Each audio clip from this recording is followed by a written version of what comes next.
la question est simple, la réponse est claire, c'est non. La marchandisation n'a pas sa place en forêt usagère, pas plus pour l'exploitation du bois que pour des Airbnb ou de la chasse privée.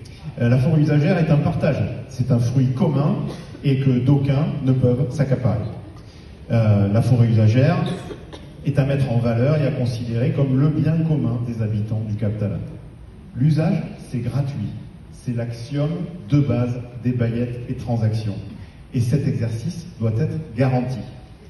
Moi, j'interprète l'usage avec une acception assez large, qui n'est peut-être pas partagée par tout le monde, mais si on regarde les événements historiques qui ont fondé nos droits d'usage, quand les habitants se sont levés contre Gaston III ou contre le seigneur de Rua, c'était pour avoir accès à cette forêt. Et ils ont obtenu l'accès à cette forêt pour exercer leur droit avec on le sait, de l'époque et de la pauvreté qui régnait sur le bûche à cette époque-là, un vrai aspect économique et de survie.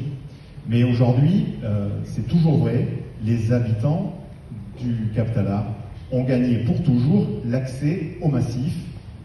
Et de mon interprétation, ça reste vrai pour la chasse ou pour la balade, mais ce n'est pas partagé par tout le monde.